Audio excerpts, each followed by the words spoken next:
The Chinese government is slowly killing its tech industry. Leading tech companies are fined or shut down. New regulations are aimed at ensuring the government's control over everything, and millions of people are losing jobs. It seems like industry that was carefully bred for over 20 years is taking a beating it cannot withstand. Is this the end of Chinese tech companies? Or that's just the new beginning? In this video, I will explain to you how one of the most technologically advanced countries may be shooting itself in the foot, destroying one of the pillars of its economic success. The tech industry in China for years has been the king. Rich and powerful companies, they did what they liked, played games with each other trying to undermine and outsmart competitors. They bought the emerging companies in pursuit of the monopoly on the market. But recently, the Chinese government has started the regulatory crackdown, introducing new rules in 7 major areas. First, labor laws. We all know how much people used to work in Chinese tech companies. The 996 office culture was extremely prevalent in the tech companies, with people working 12 hours a day from 9 a.m. to 9 p.m. 6 days a week, which resulted in a 72-hour work week. And some company leaders like Jack Ma, one of the wealthiest men in China, has not only defended but called this 996 policy a blessing.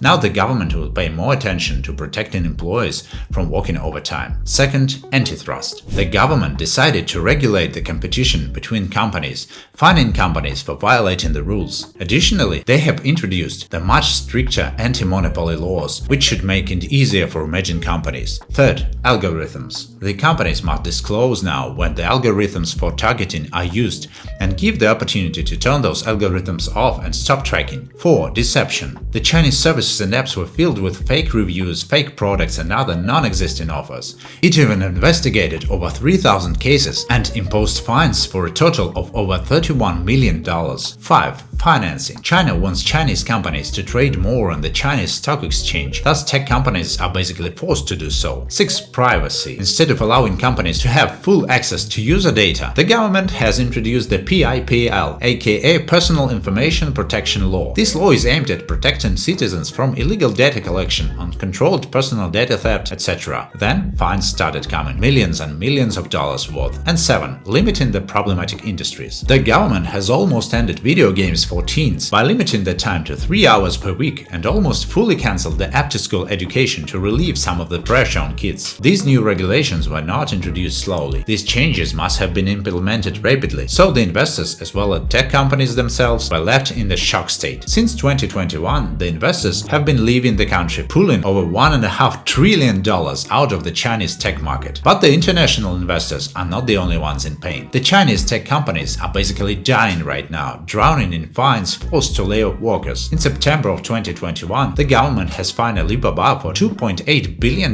in an antitrust case. China's State Administration for Market Regulation said that Alibaba had abused its market dominance when it punished merchants if they didn't sell their merchandise exclusively on its platforms. It is by far the biggest fine a tech company has ever received. The company after that has been losing money quarter after quarter, and now well is at a quarter of what it did 2 years ago. On May 18, 2022, the biggest social media company in China, Tencent, unveiled its first quarter results. Not only the company didn't meet the expected earnings by 4%, but the profit has seen a 51% decline. In the second quarter, the revenue decreased by 3% and the profits fell by 55%. The company is gradually dying. Meituan, a leading food delivery platform in 2021, was fined $530 million during an antitrust probe for abusing that market position. The authorities have demanded that the company makes changes to the way it operates and treats delivery riders. Meituan has controlled around 70% of China's food delivery market, and the segment contributed over half of its revenue in third quarter. Now it's worth half of what it did in pre-fine times, but the trend is far from being over. Didi, the leading ride-hailing company, had the app suspended in 2021 for allegedly violating cybersecurity laws, and since then its market cap fell by 51%, while the value fell by 74%. The video platform Qiwi had an abysmal second quarter of 2022, losing about 13% of its revenue. Its share prices fell 67% since 2021, reflecting investors' concerns that the company, once aspiring to be China's Netflix, will be short of shows that can attract more subscribers and advertisers. Weibo, China's Twitter-like platform, was fined 44 times between January and November for a total of 14.3 million yuan. Its share price fell by 66% a year, and the market cap has fallen by over 50% since 2021. What does that that mean for Chinese economy and what are the Beijing's intentions? If we look at penalized and affected companies, we'll see that 95% of them are solely software-oriented, and only 5% of affected companies focus on hardware development. This may mean that the government is trying to ensure more independence of the Chinese technological industry, which is currently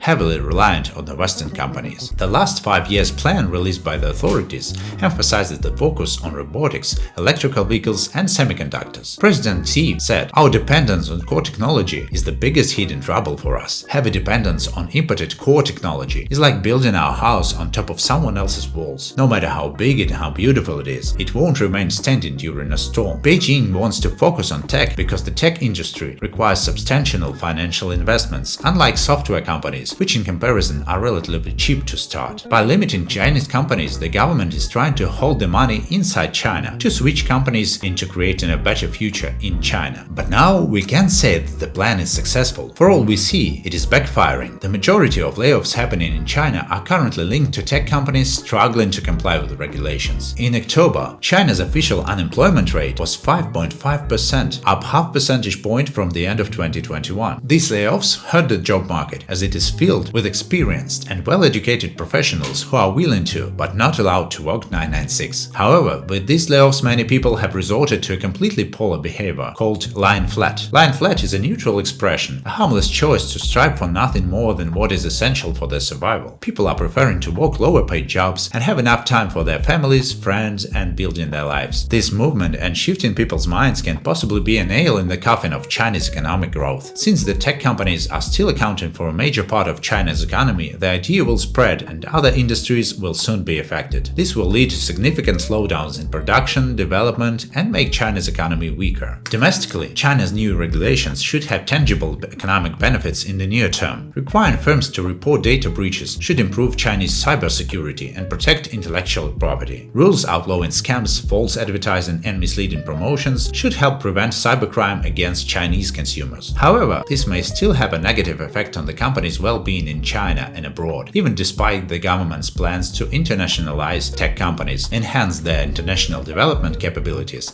and competitiveness. It appears that China chose to shift from fast growth to qualitative growth. Such a decision may be better for the country itself, but for the international investors, it can be devastating. If the companies won't grow or will be too slow to grow, investors will not be tempted to invest, and companies can survive long on the government subsidies and aid. So yeah, it's a two-sided coin. It will either lead to a greatness or to a loud flop. Only time will tell. Do you think China can pull it off, or it will just kill all tech companies it has and bankrupt its people? Type your thoughts in the comments below. Smash that like button if you've enjoyed watching. Subscribe to the channel so you won't miss the upcoming videos. Thank you for watching and see you in the next one.